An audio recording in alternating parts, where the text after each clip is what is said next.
over time showed that we could have viable professional racing, and I think you saw that in the second iteration, and then also we have another one coming hopefully sometime soon. And cut!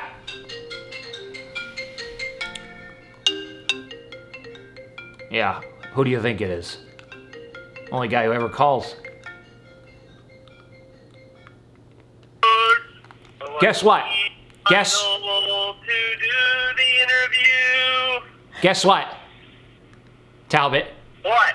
I was in the middle of the interview, and the damn the damn ringer's on, and you ruined the whole damn interview. Oh my God! I was calling just to see if you did it.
So 2020 is coming to a close, and I thought we'd keep our tradition going of doing a little bit of a season recap.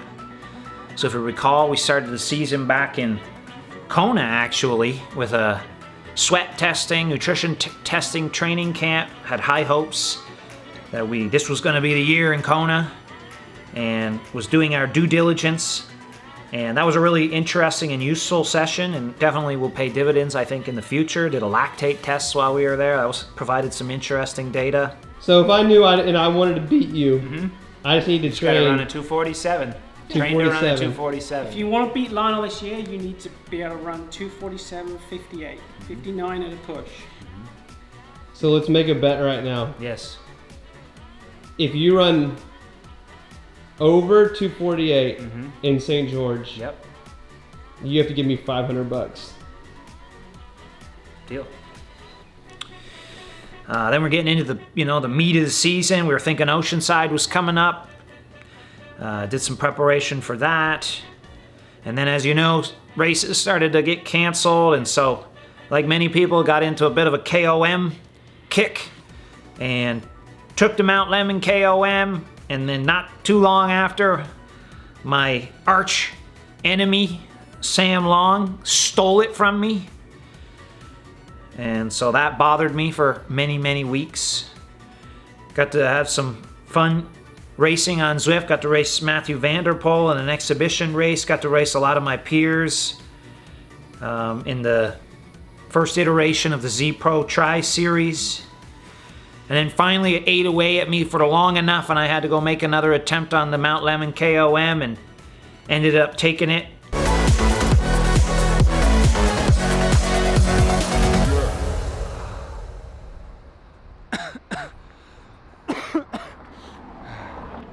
I'm just with you, I got it. Beat it by a minute, over a minute. Sam had it 1:15:40, 1:14:35. Average power 387 watts. I mean, that's a huge, huge effort at that temperature. And so for me, I don't know how much better I can do ever. But we still got a lot of beef to settle, Sam and I, out there on the mountain. We're going to do that hopefully in February. And then we were thinking racing would come back, and so we stayed a little longer here in Tucson, and apparently did a running workout in 107 degrees Fahrenheit. I remember it actually quite painful. Talbot and I did a little heart rate comparison going up Mount Lemon. I had to keep mine under 105, and he was allowed to do as much as he could. And about to start to climb. Talbot already looks like he's hurting. I think his heart rate heart rate for the start. 180 heart rate to start.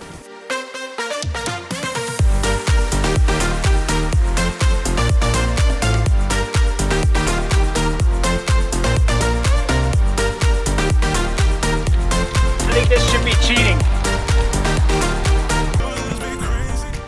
Well, we're a little bit past mile 4, and as you can see, they're already gone. So he set a world record, I believe, of 180 something beats per minute for almost 2 hours. Absolutely amazing. Still lost by 20 minutes, unfortunately. Then we went back home, quarantined for 14 days, nearly went insane during that. During that period, had time to think about what in the world am I going to do with my life, because there was like nothing, no races really. Maybe Daytona would happen. That was about the only thing that I thought would happen. And so then that's where I kind of came up with the idea to try and break my 5K personal best, as well as try and go for the Canadian 1 hour record. And then that's what we did. People seemed to be kind of interested in that. So we created a whole, I think, like 10-part series of workouts trying to break the 5K personal best, and then ended up doing it in about, I don't know, second, third week of October. And then also did a whole bunch of training on the velodrome, started to become more proficient in the time trial position, really tried to hone my equipment, hone my position a bit. And then it looked like it might get canceled, but fortunately we got into Milton Velodrome just in time and were able to go for the 1 hour record. We had a lot of great people around us who put on, quite frankly, a world-class production. And we ended up taking the record, 51.3, which I know Ed Veal has the wheels in motion already to go break it. And I welcome that. And then it was on to, well, we came back to Tucson, did some training here in the warm weather, and then it was on to Daytona. Prepped hard for that. Unfortunately, maybe let the swim fall by the wayside a little too much, and that's probably my only regret of the season, really. And went to Daytona. Got to see what these guys look like in real life, and I mean, the hype is real. The ITU guys coming up right now there's something to be seen, and it's good. You know, I'm actually kind of course, I'd like to have been more of a factor in the race, but in terms of its potential for growth and for becoming a better all-around athlete, I believe it's actually going to pay dividends, and so ended up finishing 4th there, and it basically started me off on the journey that I'm on now, and I'm loving every minute of it. I'm on 13 swims now with the Aqua Bears, really good swim club here in Tucson, and swimming with swimmers who are better than myself, getting coaching every single day, feedback every day, already seeing improvements in just 13 swims, and not from working harder. I think that's kind of an interesting piece. I don't really feel like I'm working any harder. I think I'm just holding the water a little bit better. And so that's a journey I'm gonna stick on. In fact, I mean, this could be a journey I'll be on indefinitely, likely will be, but I can totally see the opposite happening, where I was like never swimming with people and never having input, and now I can totally see needing to swim with people and needing input on the regular. And so that's kind of a fun journey. I feel like I'm like, you know, embarking on something that could truly be transformative. And so that kind of sets us up for 2021. You know, I think there's still going to be a lot of uncertainty. I just see no way in the world where we're back to normal in the next 3 or 4 months. So likely it's going to be a lot of what it was last year, races getting canceled last minute, that sort of thing, unfortunately. You know, the fortunate part is I kind of feel like I understand how to train and how to behave in this type of climate. And so, you know, now what I learned certainly from the 5K and the 1 hour is, I mean, you got to be fast. In order for an Ironman to be easy, to feel the paces of an Ironman to feel decently easy, you have to have some good top end. I mean, that's all there is to it. And so I definitely started to think of myself as like, oh, I'm going to be an Ironman specialist and let my top end deteriorate. And that's just not going to cut it. It's not going to work. And so that's how I believe you should structure a season. And maybe we can go into that a little more deeply in another video. But, you know, for me, I'm gonna work on my top end for this first 4 to 6 months and get that into good shape. And then hopefully Kona will happen and convert that over, hopefully be in good swim form, all these sorts of things. And I think that's how you should properly train for an Ironman. So that's what I'm gonna be doing the next few months. Some of the other things we did this year, we launched our own merch line. One of the things with the previous clothes, I felt the quality maybe wasn't up to standards, and so, you know, as I'm wearing right now, I really like Lululemon stuff, and so we reached out to Lululemon, and they were like, yeah, absolutely, we can do the partnership. And so, just to let you know how the whole thing works, we buy the clothes up front, so, you know, I can't do like huge orders of this stuff because it's literally out of pocket, and I got to recoup the costs from selling it. And so, first order, we decided for various reasons, but the big one is we just didn't have much stuff. We launched it in Canada, and it sold out in about 24 hours, and I think a few people might have been a little upset about that, so I apologize. In the future, now that we know there's a bit of demand, we will make a bigger order.